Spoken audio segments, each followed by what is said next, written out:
The main galley of a ship is the kitchen. This is the old kitchen that was on board the ship. This is the kitchen during installation, the new kitchen. This is the bridge. The bridge is where the captain steers the ship. It's equivalent to a cockpit of a plane. This is the old bridge during installation and the new bridge.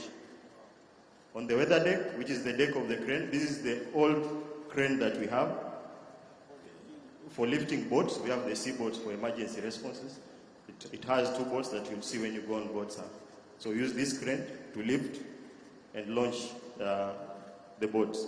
This is during installation and after the installation. Your Excellency, sir, I now ask that we continue.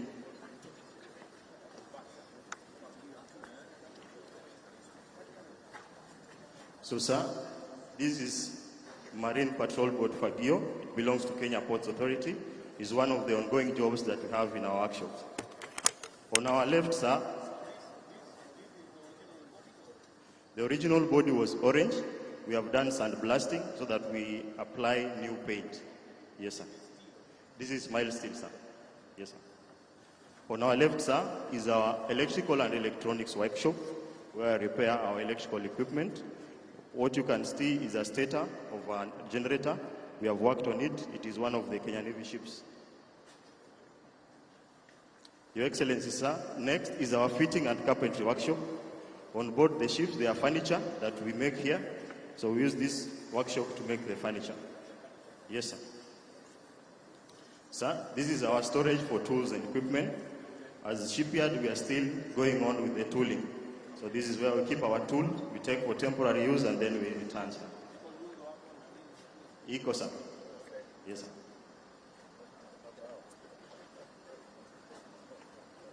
Your Excellency, sir, on your right, it's a boat that belongs to the Kenya Coast Guard. It is MV Victoria, Marine Vessel Victoria. It is among the ongoing jobs that we have on the workshop. On your left, Your Excellency, sir, is our Marine Engineering and General Workshop. This is where we have various machines that we use to repair various components of the ship. Your Excellency, sir, inside the workshop, we have what we can see first. That one is the milling machine for cutting of gears and shaping of various shafts. On the far end is a lathe machine, also for cutting of shafts and the shaping of various metals. So we use them in cutting metal. Next is a rolling machine or bending machine. We use it to roll hollow sections so that we don't lose the shape of the section. So he will move it back and forth until it attains the shape that he wants. Yes.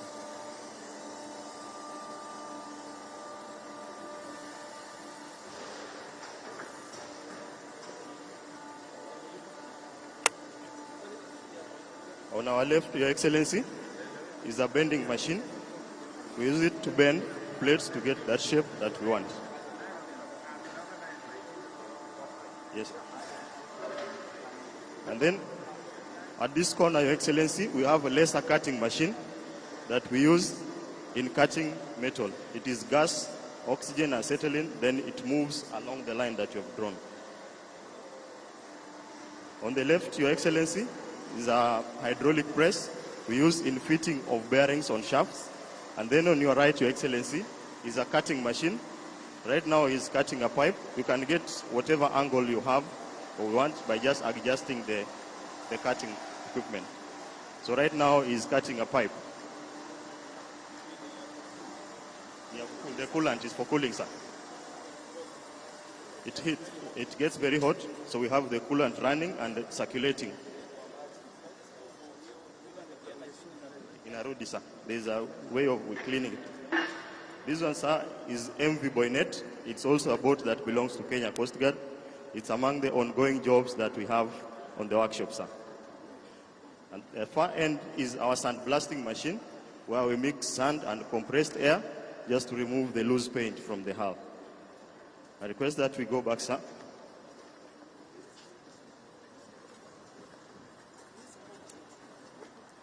Yes, sir. So, sir, we are still in the process of equipping our workshops. Right now, we are looking to buy machines like the guillotine machine so that we are able to cut our sheet metals for making the hulls of the ship. And Your Excellency, sir, where we are is we call our small parking building. It is 120 meters long. It's one of our small workshops. The whole parking building is 120 meters long by 20 meters high and 30 meters wide. The Kenya Ports Authority, sir. It is used, we are repairing it, sir. We'll do the painting. We have the engines. It is mostly for environmental control. So if there is maybe spillage of oil at sea, they will use the booms and use this boat to tow and clean the area, sir. So it's for pollution control.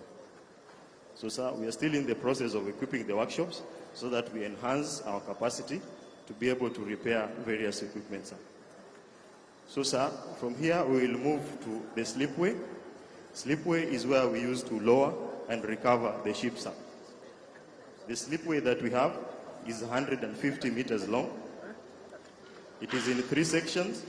Each section is 50 meters, and the total weight that it can carry, this way, sir. That's sir. This way, sir. Yes. Check your steps. So, Your Excellency, slipway starts where the steps are. The total length is 150 meters. It is divided into 3 sections. Each section is 50 meters long, and it can carry up to 1,400 tons per section.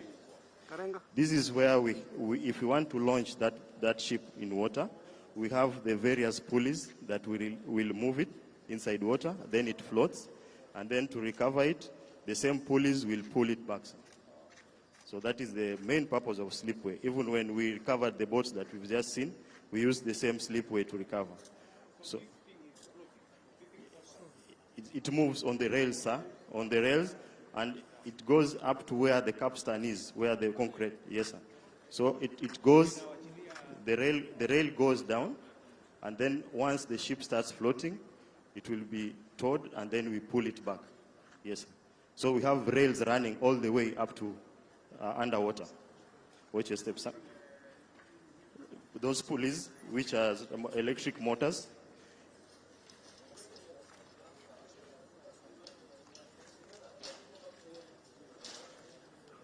this way, sir.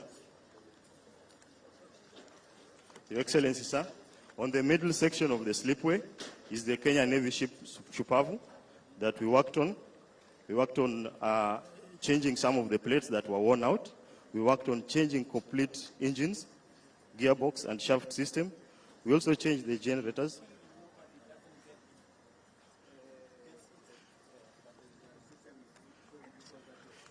So to minimize the eating up of the steel, we have this silver cathodic protection. So the reactivity series of metals, the zinc will react faster than steel.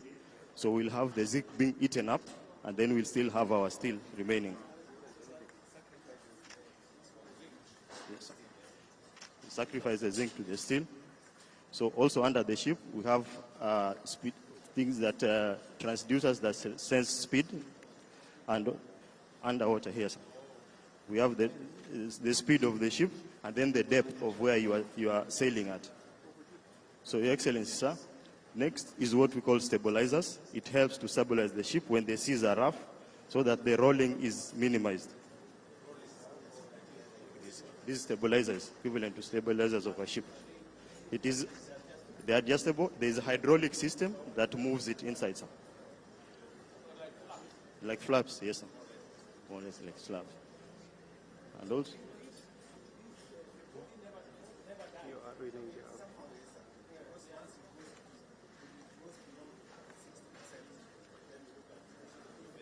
replacement. Yes, yeah. Sacrificial anodes. This zinc. These ones here. So the other.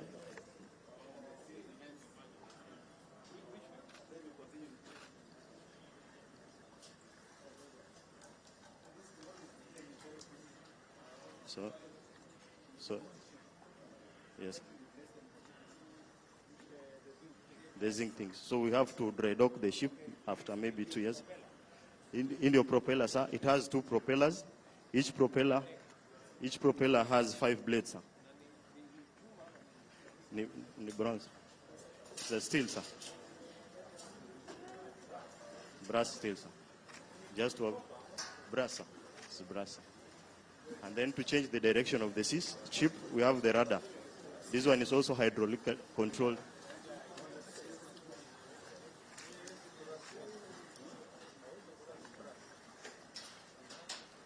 So this is the 3rd section of the slipway. At the far end, we have a plan. This way, sir. We have a plan to have a jetty where we park our ships because there are some repairs that does not require the dry docking of the ship. So we have the plans of having a jetty there and also to repair some of the vessels. Sir, now we'll hand you over to the fleet commander who will take you through the guided tour of the yard.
Your Excellency, this is a machinery control room.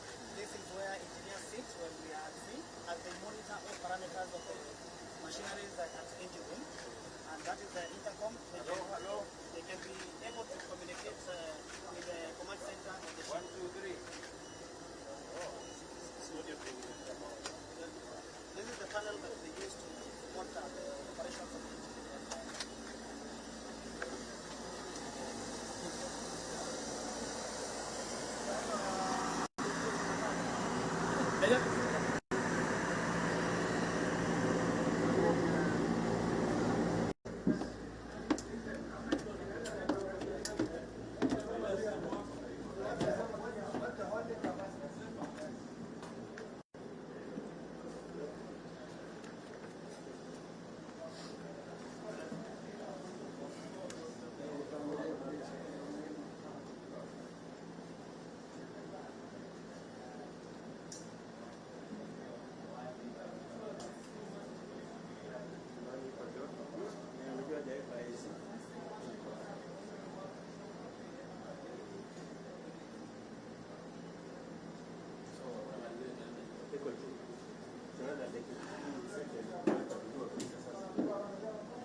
Maybe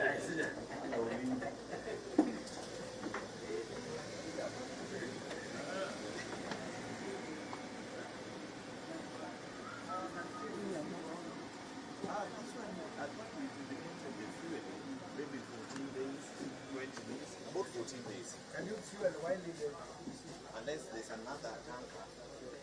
We don't have a fuel.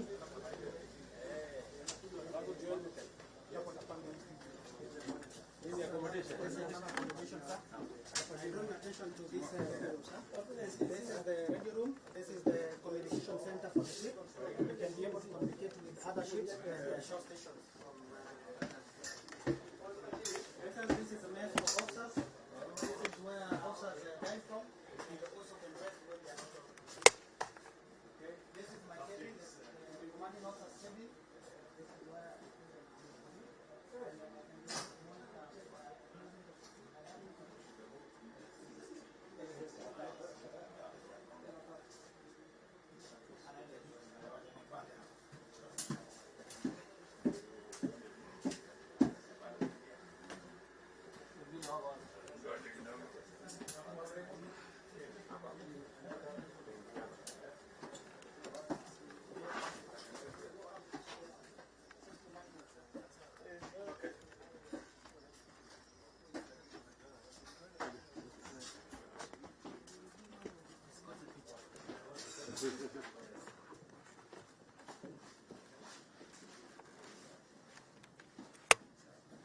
Excellency, I request you have a seat on the captain's seat. Your Excellency, this is called the bridge. It is the nav center or the command center of the ship. This is where the piloting is done, our navigation. Your Excellency, there are various communication. It's not power. It's not power, sir. There are various navigation and communication equipment on the bridge. Starting from right hand, this is the wheel. The person who sits here can operate the ship and turn to the left or the right. Yes. Yes, sir. This is Zamani ilikuwa ni wheel kubwa, so where you can rotate like this. it's more digital, sir. Sometimes hata ni ka joystick to something small. Yes. This is an electronic display system that can be used for navigation. This is where we plan our voyage from. This one is for taking the bearings. Sometimes when the electronic navigation system fails, we have a backup for the paper chart. We can use it to navigate. For example, we are here. If we want to exit the port, we have to use the safe route because not every depth that So all this you have replaced. everything is new. Everything is new. Yes. Your Excellency, I request you sign the digital book.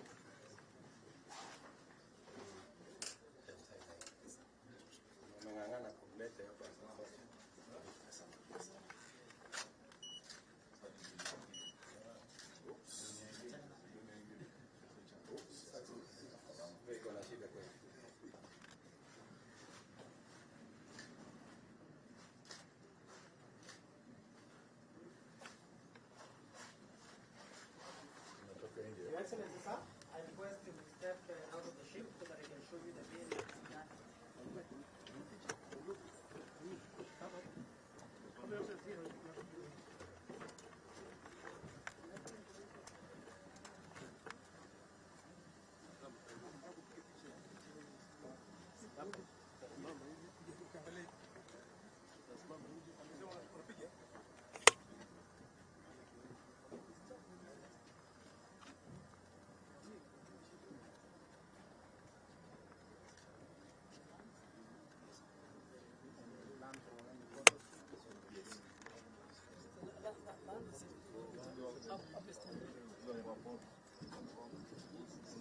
Your Excellency, when you are docking, on this side, you can use the ram. You can transfer the controls. You can control the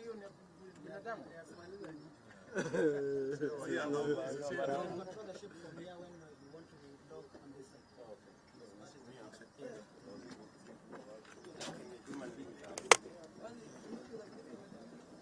Your Excellency, this is called a life raft. When we are in distress, maybe the ship is sinking, we can use it and our people can get in as they wait for the rescue from other ships. It can hold 16 personnel, so I have 4 of this kind on board. Wanna hang up? Yes, sir. It's like a tent that is waterproof. Yes, sir. Excellency, just to go to the rear part of the ship.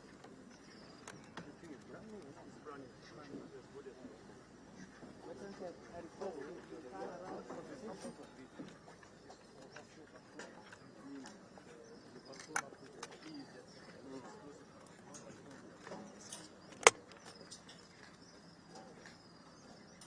Excellency, this is called a boat deck. In the boat deck, we have the boats, we have the crane, So hii kitu ndio unachukulia hii unaweka huko. the crane can launch and recover the boat. Okay. Also, yes. The boats are used for various purposes. You can use it to set other ships that we need to board. You can also use it to rescue people who have gone overboard or transfer supplies to other ships. This is our secondary guns on board the ship. 5 millimeter.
Yes, sir. We're going for the prayers, for the dedications that we don't have. So that's the client to pray for. Mheshimiwa Rais, niombe kwa heshima wale ambao wamevalia kofia tuweze kuzivua kwa ajili ya maombi kwa manuari yetu. Kipindi cha maombi ambacho kitaongozwa na viongozi wetu wa kidini.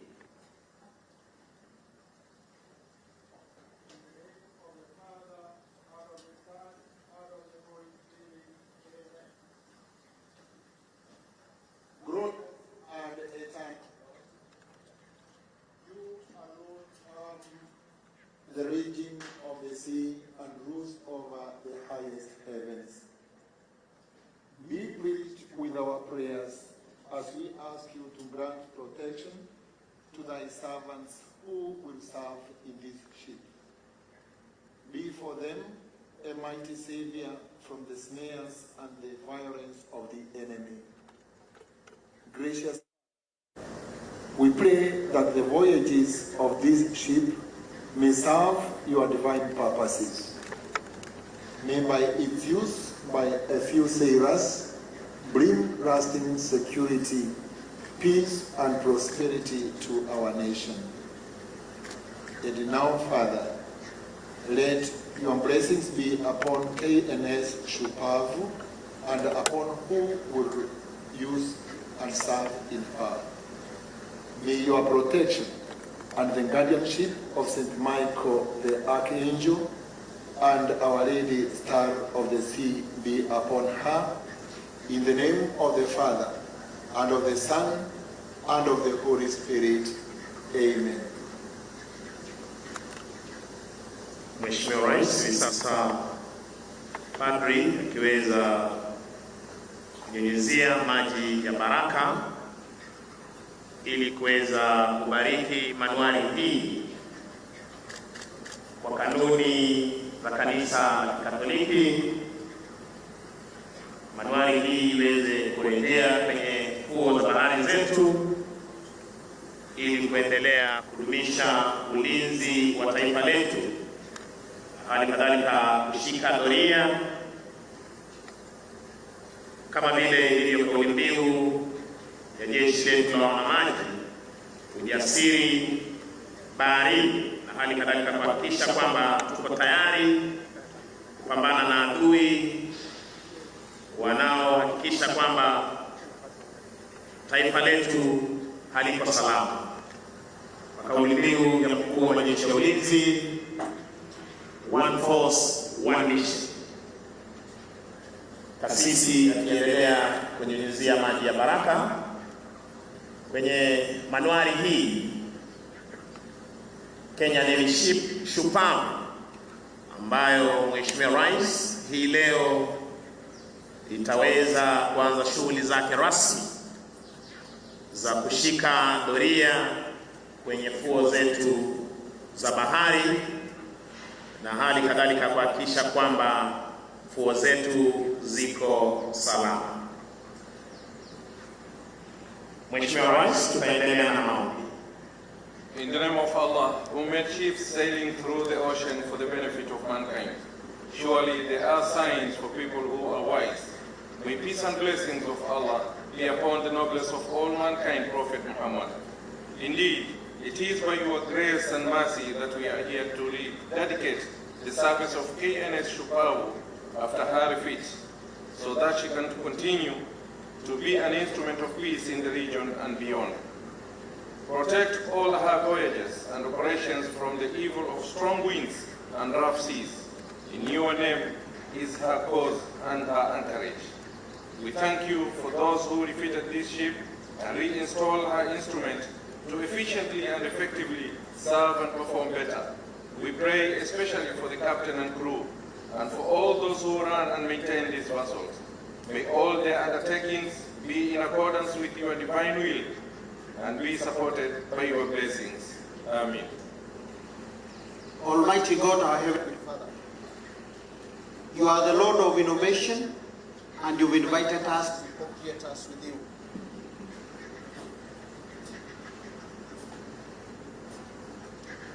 We want to thank you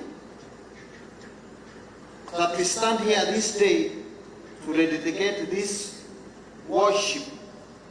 We humbly pray for your presence, as we now do hereby commit her unto the blessed hands, along with her entire group, as she goes back into the waters. As our gallant soldiers who protect this country from external seaborne aggression sail from one harbor to another in this worship, we pray that you always be there for them, to provide fair winds and following seas, giving them victory in all their military operations. And we now dedicate this worship to you, in the name of God the Father, the Son, and the Holy Spirit. Amen. Mheshimiwa Rais, niombe tuweze kuvalia kofia, na huo ndio mwisho wa maombi.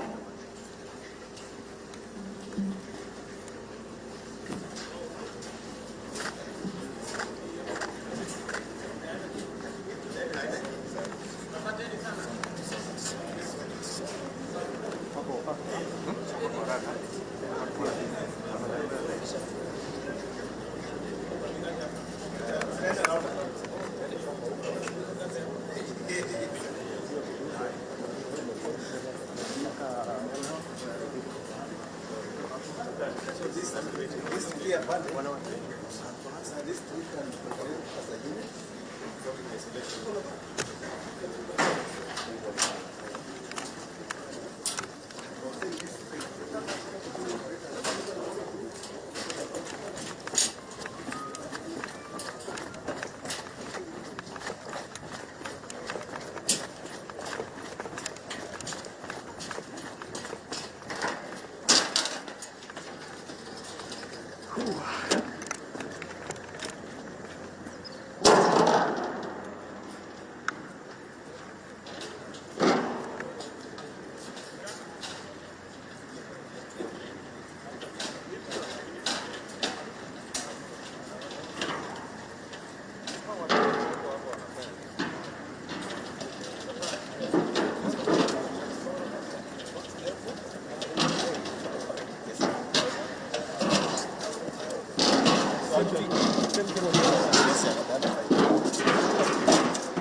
We have Tana and Delana being the two logistic ships. I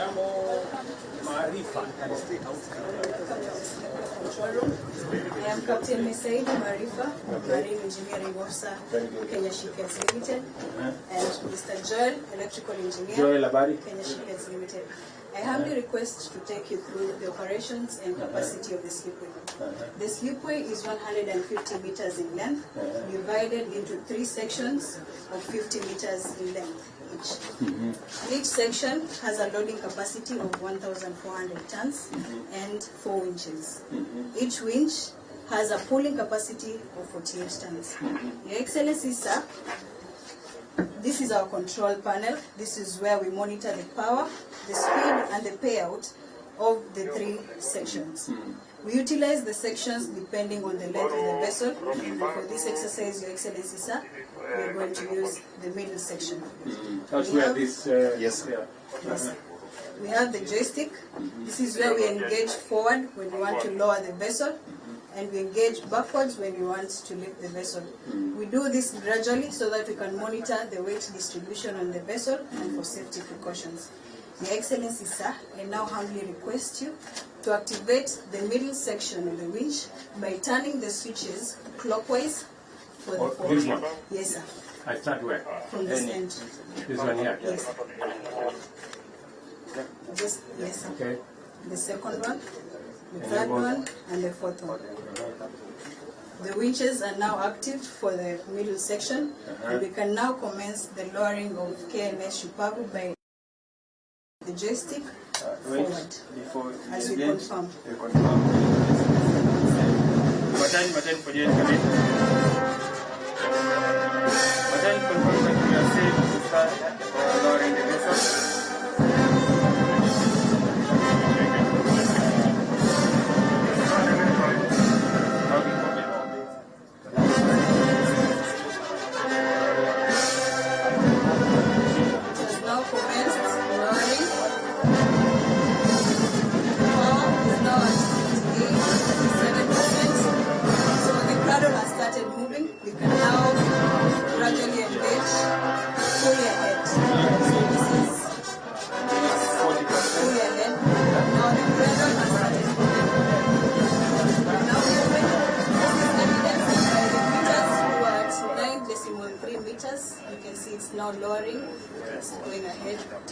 parameters. Basi kwa parapanda hizo, Now lowering.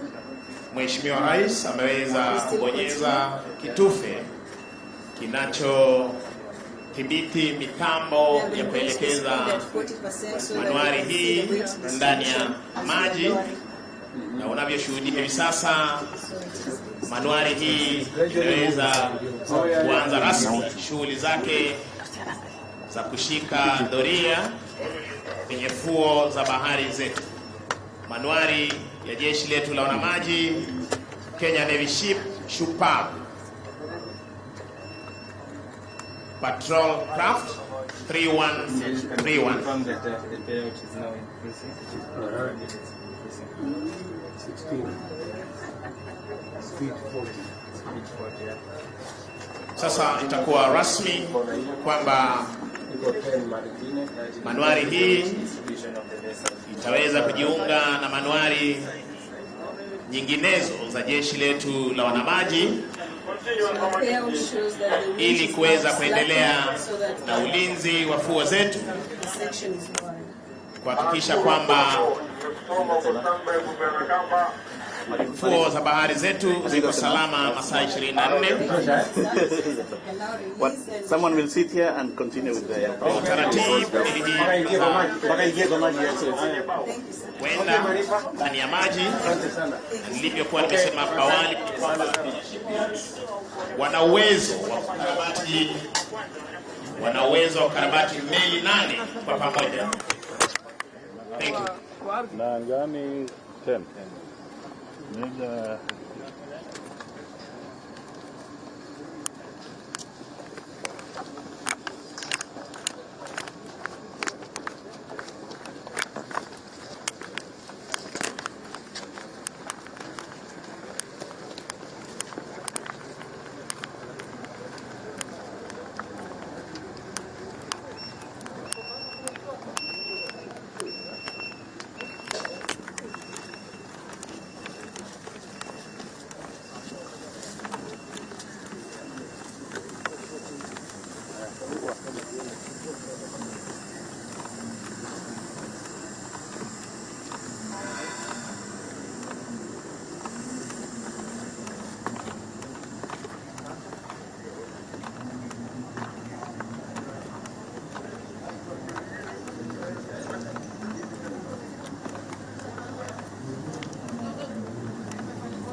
Master.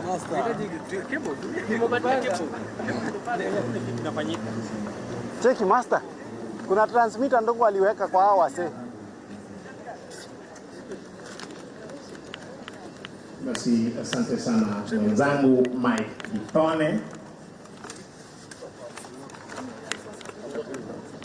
Wakati wote tokea sasa, Mheshimiwa Rais na Amiri Jeshi Mkuu wa Jeshi la Ulinzi ya Kenya atakuwa anajiunga nasi rasmi mahali hapa. Nilivyokuwa nimesema hapo awali, tafadhali wakati Mheshimiwa Rais atajiunga nasi, nitaomba sote kwa heshima kuweza kusimama. Na tutasalia tukiwa tumesimama kwa wimbo wa taifa na hali kadhalika kipindi cha maombi.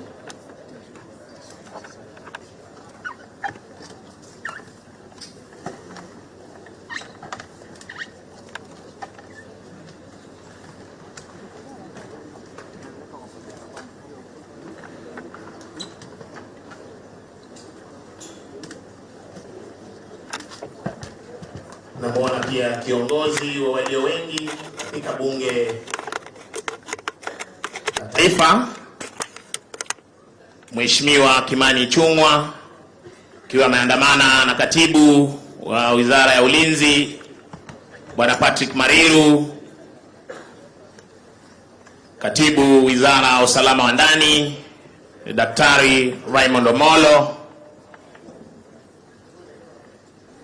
wakiweza kuchukua nafasi zao rasmi.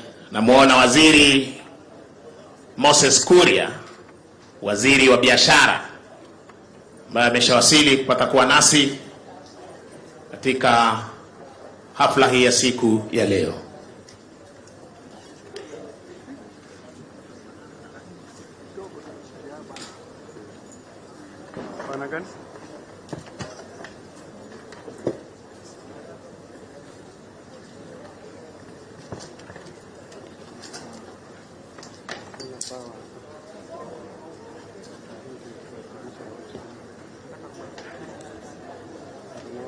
4 minutes. Sure.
Bro, ndio hiyo. Asante.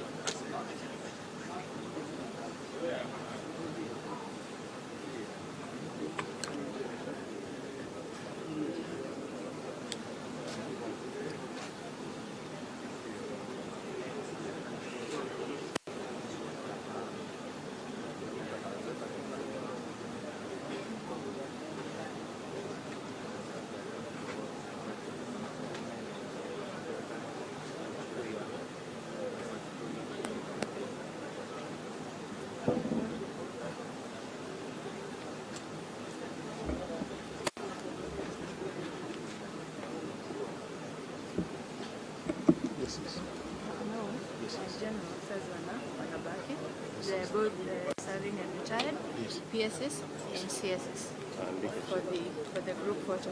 Okay? And then sign here. The general officers, they're both serving. Photo. Yeah. So one, HE. The first one is H with senior Navy, Kenya Navy officers. The second one is the HE with serving and retired general officers. Serving retired general officers. That one will be the HE with the HOD. BOD, sorry. Board of Directors. Board of KSL. And then lastly, KSL Management. BOD plus KSL Management. And we're planning to do it here. Inside here because of the lighting. Because of light. Very important. Yes. So immediately he's done with the speeches, we will announce that these to remain behind for the group photo. So okay? PSS wanaenda. Amesema CS na PSS wabaki. The MD. Not PSS. CS atakuwa juu. So wale watakuwa juu ndio wataremain. Okay, when wana remain. Wale watakuwa juu. Because wale wako pale si ndio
Basi ningependa kutambua kuwasili kwao service commanders kamanda wa jeshi letu la nchi kavu Luteni Jenerali Peter Mbogonjiru, kamanda wa jeshi letu la wanaanga Meja Jenerali John Mgaravai Omenda, na kamanda wa jeshi letu la wanamaji Meja Jenerali Jimson Mutai. Kwa heshima naomba tusimame kuweza kumkaribisha Mheshimiwa Rais anapojiunga nasi rasmi akisindikizwa na mkuu wa majeshi ya ulinzi ya Kenya. Mheshimiwa Rais, niombe kwa heshima tubaki tukiwa tumesimama kwa wimbo wa taifa.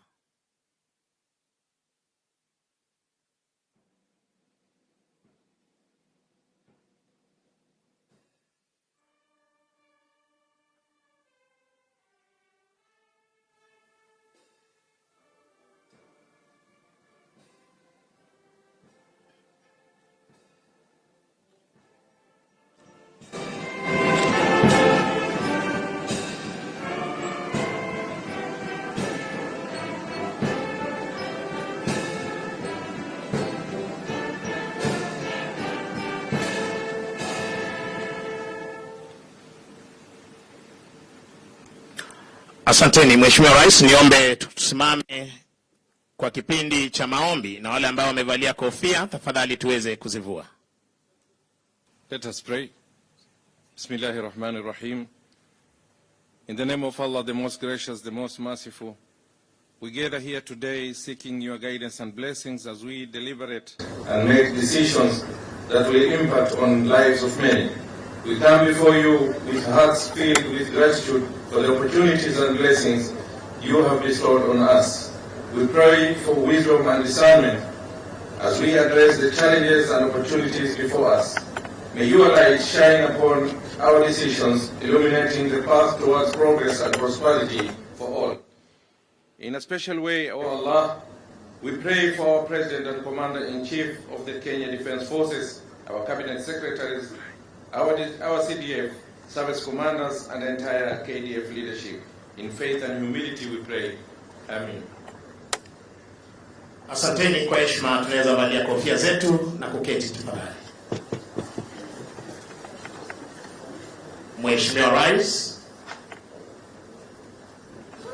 mkuu wa mawaziri,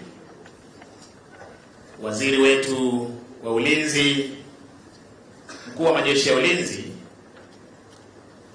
gavana wa jimbo la Mombasa, waheshimiwa mawaziri, service commanders, katibu wa wizara mbalimbali, wageni waalikwa, mabibi na mabwana.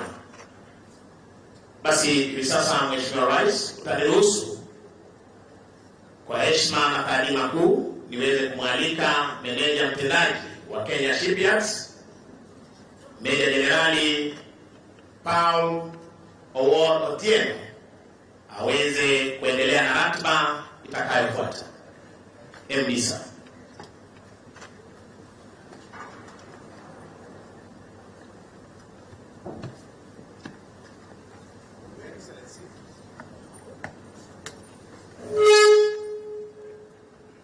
Your Excellency, the President of the Republic of Kenya and the Commander-in-Chief of the Defense Forces, sir, Cabinet Secretary for Defense, Cabinet Secretary is present, Chief of Defense Forces, Governor of Mombasa County and other governors present, Principal Secretary for Defense, other Principal Secretaries present, the Chairperson, National Assembly Departmental Committee, Defense, Intelligence and Foreign Relations, the Vice Chief of Defense Forces, Service Commanders, General Officers, Defense Attaches, the Military Wives Association of Kenya, Senior Officers, ladies and gentlemen, good evening.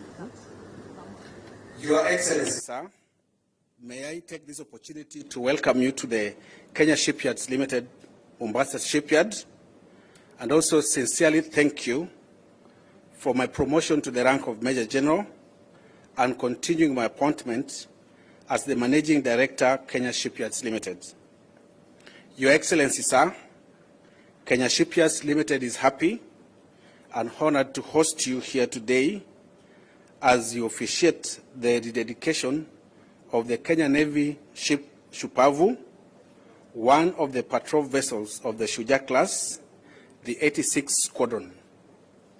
Together with her sister ship, the Kenya Navy ship Shujaa, the vessels were inducted into service in 1996 and in accordance with naval maintenance procedures were due for midlife refit to extend and improve their operational effectiveness. Your Excellency, sir, the midlife refit of Kenya Navy ship Shupavu included replacing major systems and equipments such as engines, generators, communication equipment, as well as upgrading the vessel's electrical systems, navigational equipment, and other onboard systems. In addition to the technical upgrades, the vessel was given a fresh coat of paint, and the living quarters were renovated to improve crew habitability. The midlife refit has not only extended the ship's operational life, but in general contributed to the modernization of the Kenya Navy fleet. Your Excellency, sir, Kenya Shipyards Limited operates 2 shipyards, this one here in Mombasa and a second one in Kisumu. At the 2 yards, we have the capacity to build new ships besides refits, conversion, and routine and major maintenance of vessels up to 150 meters and 4,000 tons in terms of weight. The midlife refit of the Kenya Navy ship Shupavu is the maiden project carried out at this shipyard following its completion and commissioning in 2021.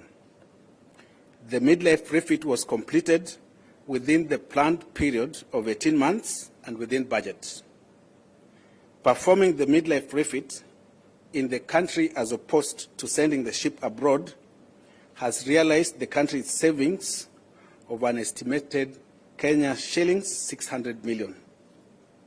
Furthermore, and in support of the bottom-up transformation agenda, better, Kenya Shipyards Limited has, in the course of the midlife refit, employed 150 technical personnel and 200 unskilled personnel.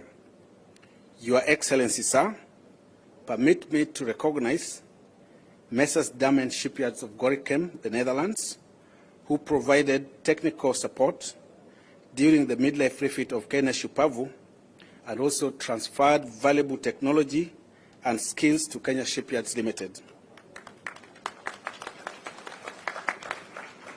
Additionally, the shipyard has benefited from additional tooling and the establishment of infrastructure. Finally, sir, I would like to thank you very much for the support that the national government continues to extend to the Kenya Shipyards Limited. Thank you, sir. It is now my humble duty to invite Your Excellency to address the invited guests, sir. Your Excellency, sir. Asante sana, General Otieno. Tafadhali tuketi chini. Thank you very much.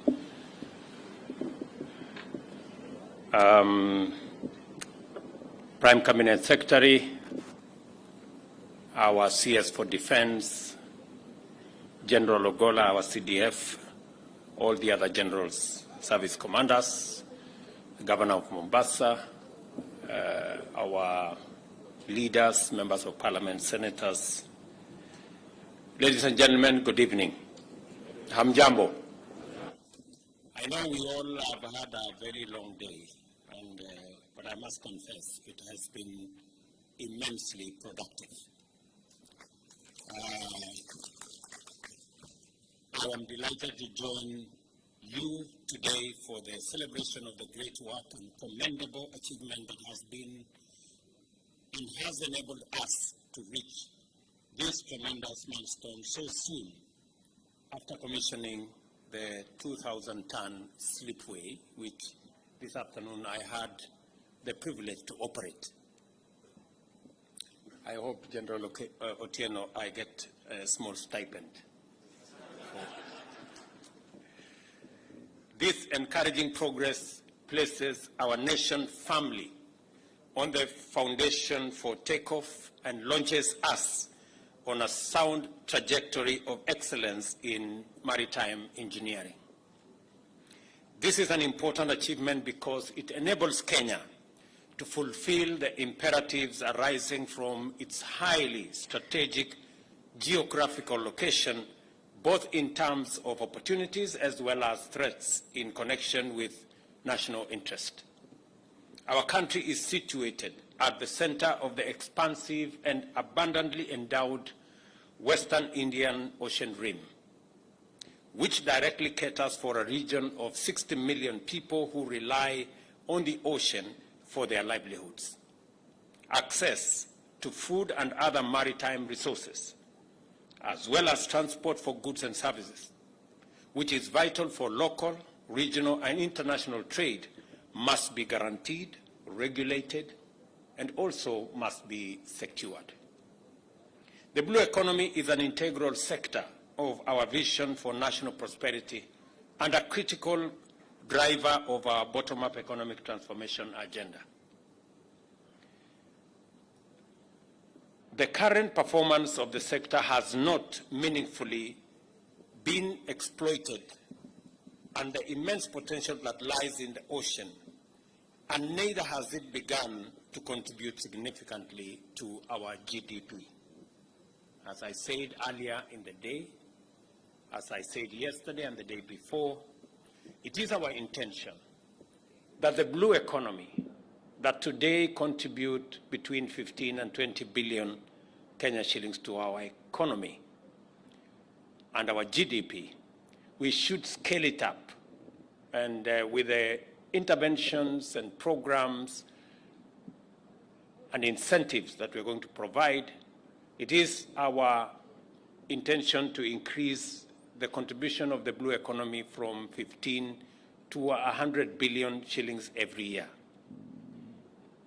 There are 100 of billions in investment, millions of direct and even more indirect employment opportunities, and possibly trillions in incomes that await us once we venture with greater commitment into the blue economy. The Kenya shipyards is therefore set to be our strategic anchor in the development of our blue economy. Its performance so far strongly indicates capability to catalyze the growth of this sector by driving domestic investment while attracting foreign direct investment, as well as the primary engines of a comprehensive industrial ecosystem, complete with fully fledged clusters. Shipbuilding will not only develop maritime assets, capabilities, technologies, and skills that will enable blue economy stakeholders in fisheries, maritime transport, natural resource extraction, marine renewable energy, and marine security to be competitive and profitable. It will also positively affect auxiliary and support enterprises, which will ripple and cascade throughout our national economy. Under our economic transformation agenda, we are ready to fully leverage every blue economy opportunity anchored on primary shipbuilding activity through a robust investment and other interventions.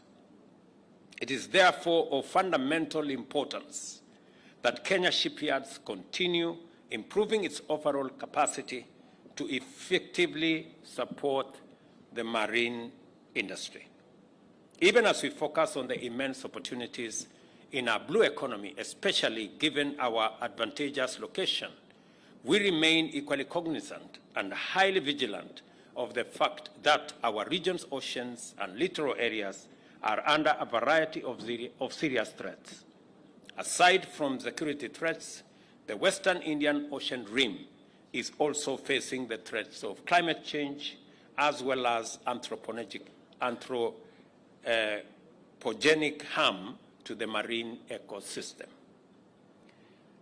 At the same time, state and non-state actors attracted by the compelling geographic importance of our region have embarked on aggressive exploitation of our marine resources, while some also conduct illegal activities, often to our detriment.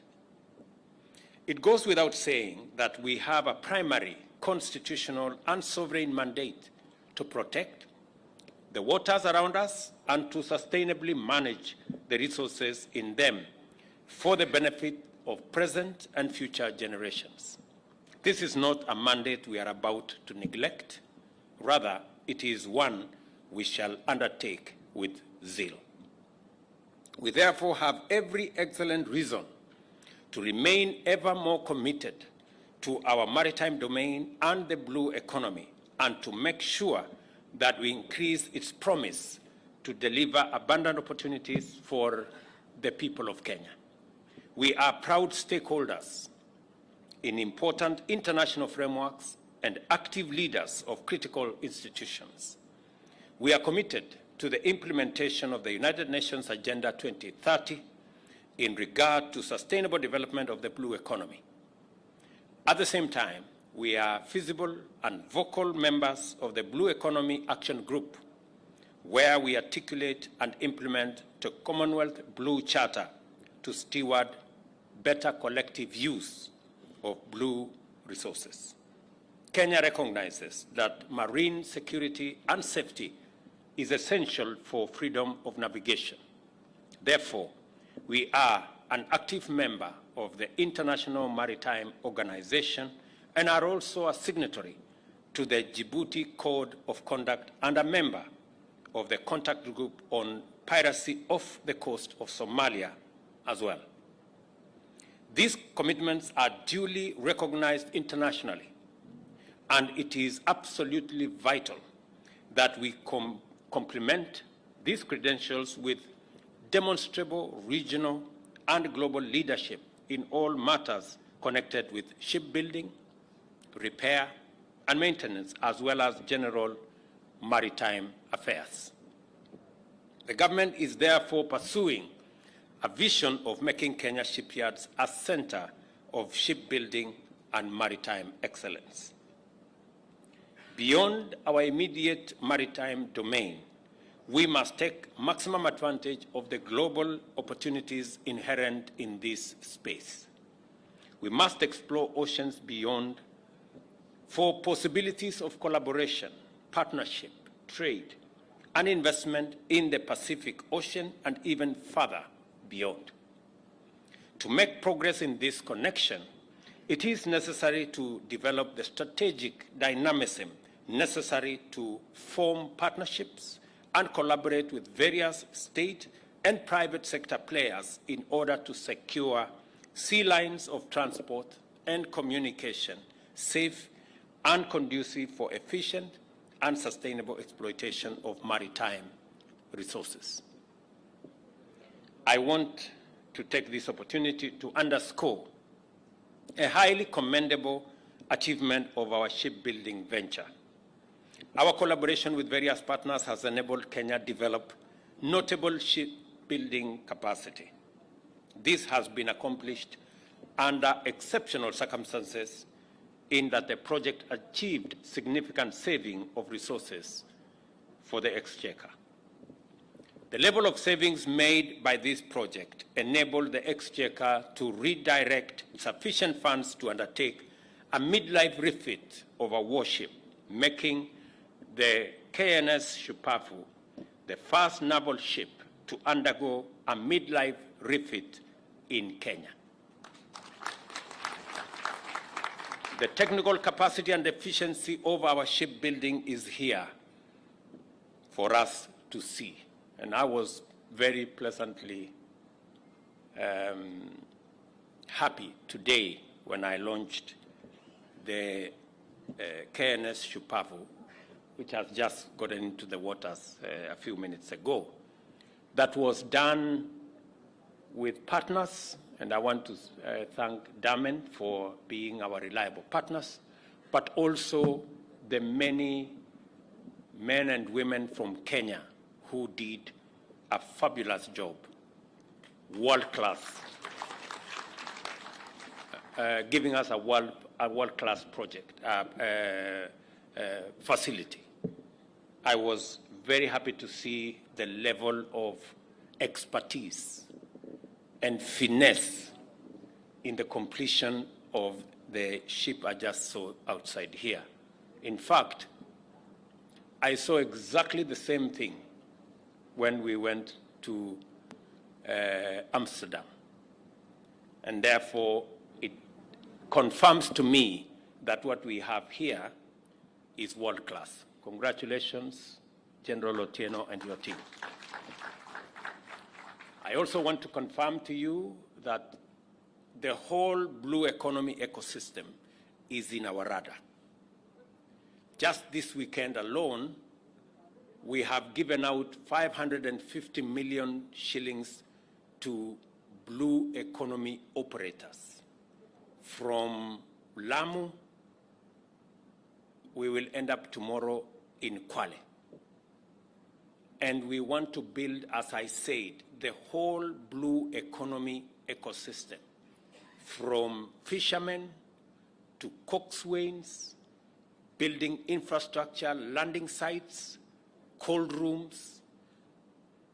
I have given firm instructions on both the ship market here in the fish market, fish market here in Likoni, to the facility that we have in Liwatoni, and to make sure that the 9 landing sites that we have undertaken to build are complete, all of them, before the end of this year.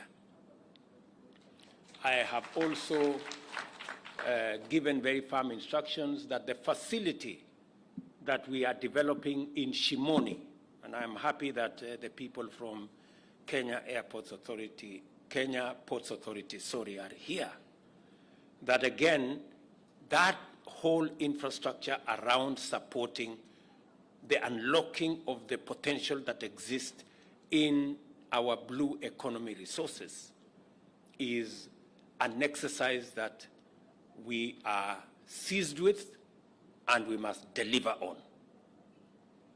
I am very happy, General, today that as we launch this warship facility that is going to secure our waters, securing our waters will have much more meaning if we can harvest the resources in our waters. Spending our hard-won resources in securing our waters without a commensurate exploitation of the resources therein, we would not be using our resources appropriately or in a cost-effective manner. I am looking forward to this facility building capacities for our fisherfolk, our fishermen, of boats, of facilities that will help us harvest the huge resources in our ocean. I agree with you, General. I was trying to persuade General here. He told me that he has 8 military facilities, and I was asking him whether we can use some of them for commercial reasons to go and harvest fish. But he said it is not right. And he needs them to make sure that the whole place is secure. So, because we cannot convert the military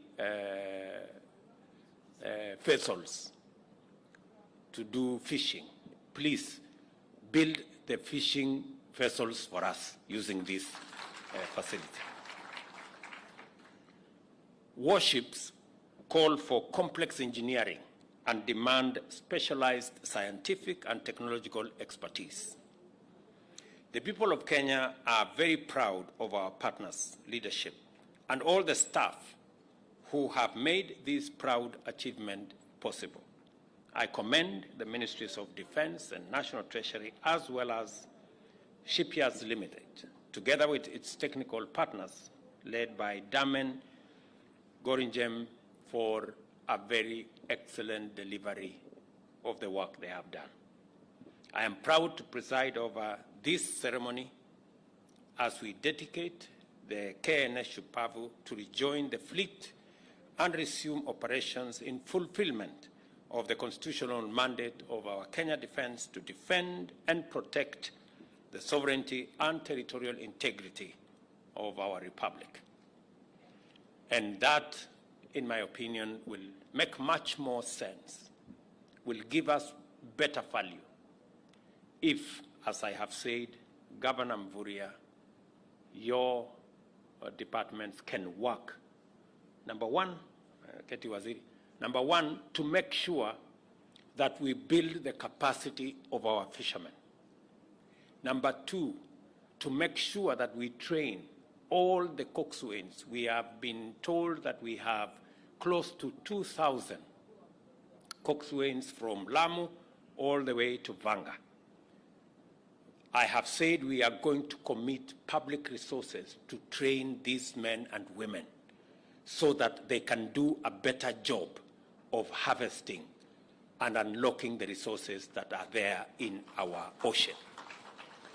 And number three, we must be consistent in building the other pieces of infrastructure, landing sites, cold rooms, value addition facilities. All that ecosystem is necessary. And today in the afternoon, we were informed that there is a boat that is being manufactured at almost half the price here in Mombasa for purposes of fishing. And I want to encourage Kenya Shipyard Limited to look at the possibilities of working with the private sector so that we can develop bigger capacity of fish harvesting boats and other gears that will help us unlock that huge potential. I want to insist that we must get the contribution of the blue economy to our GDP from 20 billion to 120 billion in the next 3 years. Waziri, I have said this enough times. And you know me and you and your peers, we have discussed this issue. And you have no excuse, you good people. Yeah? I am being informed that, being sent back to Kinango is not going to be a very good experience. So we all must, we all must do what we have to do. Because, you see, in the ocean, we already have people who are harvesting our resources. We already have huge ships harvesting our resources. We have general here going to protect the ocean. How can we protect the ocean so that other people can harvest our resources? Surely. We must build our own capacity, and we must create the partnership between government of Kenya, all the departments involved, the private sector, so that we can unlock the potential that exists in our blue economy, in the ocean resources that we have, so that we can do three things. Number one, we can enhance food security in Kenya. Number two, we can create jobs for the many young people who today are being harassed with drugs and crime and many other things. And number three, we can use it to grow business, to grow our economy. So there is every reason for us to be able or to do this, and to do it with as much commitment and to deploy as much resources as possible. I am sure PS Treasury is now persuaded. I have been trying to call him. Now you see, this is what I have been telling you. When you talk to people who are seated in offices, sometimes they take time.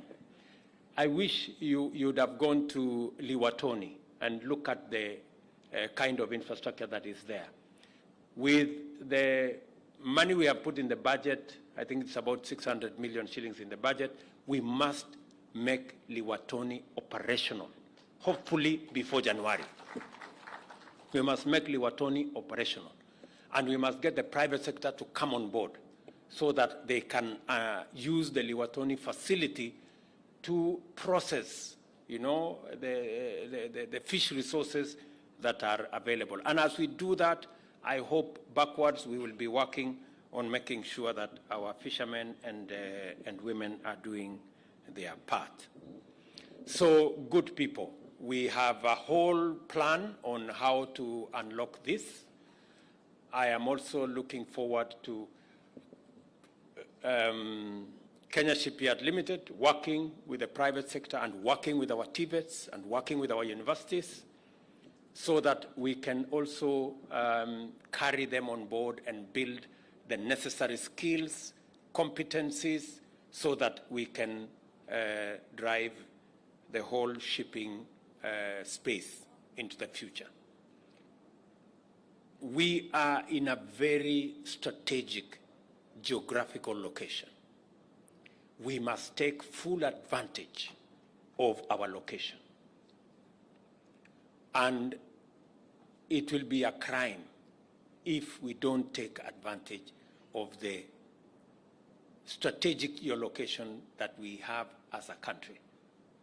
I am very happy that next door in Dongokundu, we now have investors, and shortly we will be breaking ground with those investors. Is that correct, Moses Kuria?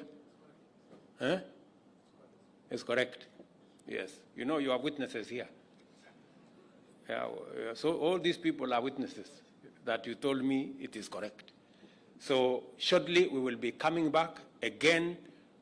This Dongokundu is another big facility that we must unlock.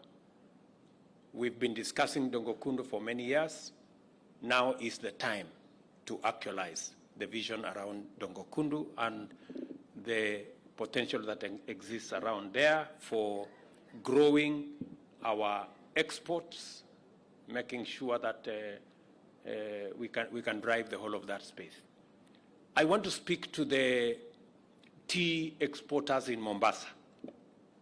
When I came here during the electioneering period, you told me that I should do two things. I hope your people in Mombasa, Abdul Samad, are listening. They told me two things. They told me, number one, I should remove tax on tea. In this year's budget, we have removed tax on tea. They told me, number two, I should remove tax on packaging material. In this year's budget, I have removed tax on packaging material. And they promised me that if I do those things, they will create 10,000 jobs in Mombasa. Now I am waiting. Si tulikubali tunagawana kazi. Mimi, I do my part. The private sector must do its part. I now want to see what it is additionally that we can do, because there is absolutely no reason why we have to continue exporting our tea and coffee semi-processed in huge bags. It is time, and that time is now, for us to be able to unlock that potential. I am going to look for, there were two gentlemen who told me that. I'm going to look for them in Mombasa before I leave. You'll call them. Please, Governor has said he will assist me to get them so that we can all agree on how we will do our part as by way of policy, so that we can allow the private sector to do their part as well. So I do not want to crowd this very important with many of the other things that we are doing, but I am very happy that though it is late, I'm very happy that we have come here so that we can do this piece of good work, and I look forward to working with the Kenya Shipyard Limited and our Ministry of Defense to also bring the private sector into play so that we can do more better with the facilities that we have here. I wish KNS Shupavu, her commanding officer, and the crew fair winds and following seas as they perform their duties, keep our nation safe, and to make the people of Kenya proud. Thank you very much, and God bless you. Asanteni sana, Mungu awabariki. Asante sana Mheshimiwa Rais. Niombe kwa heshima na taadhima kuu tafadhali tuweze kuketi ninapopeana itifaki ya kuweza kufumukana mahali hapa. Kwa heshima tafadhali. Mheshimiwa Rais na Amiri Jeshi Mkuu wa majeshi yote ya ulinzi ya Kenya, tutakuomba kwa heshima utakapokuwa unaondoka utaweza kuelekezwa na Managing Director Kenya Shipyards kwa picha ya kumbukumbu, na niombe kwa heshima mawaziri wote walioko mahali hapa, katibu wa wizara mbalimbali walioko mahali hapa, mkuu wa majeshi ya ulinzi, service commanders, retired generals, senior officers from the Kenya Navy, pamoja na bodi ya managers wa Kenya Shipyard waweze kukufuata Mheshimiwa Rais, ambapo utaweza kuelekezwa na wapiga picha wetu toka Strategic Communications chini yake Captain Kamau pale nje, ili uweze kushuhudia mandhari mazuri ya Kenya Shipyard na hali kadhalika manuari yetu ambayo imeshaingia ndani ya maji hivi sasa mnavyoshuhudia kwenye runinga zetu. Wale wengine tafadhali tutaweza kutulia hadi Mheshimiwa Rais pamoja na wale ambao nimeweza kusoma waweze kuondoka, kisha tutaelekea kwa chakula cha jioni. Your Excellency.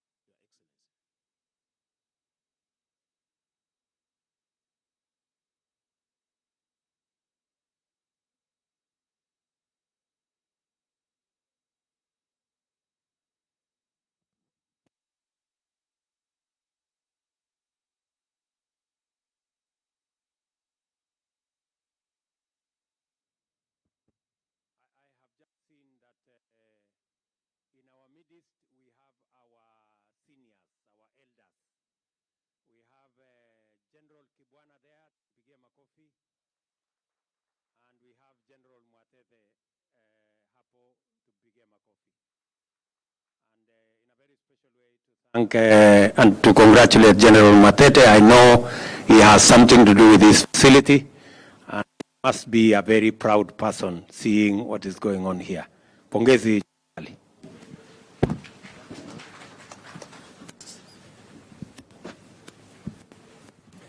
Basi Mheshimiwa Rais, kwa itifaki hiyo ukiweza kuongozwa na mkuu wa majeshi ya ulinzi, niombe tuweze kuondoka kwa ajili ya picha ya kumbukumbu. Na wale wote tafadhali nilisema tuweze kubaki, waheshimiwa mawaziri, makatibu, serving and retired generals, senior officers from the Kenya Navy waweze kuelekea kwa picha. Wengine tafadhali niombe Mheshimiwa Rais anapoelekea mahali pa picha tuweze kupata chakula cha jioni. Mtaweza kuelekezwa na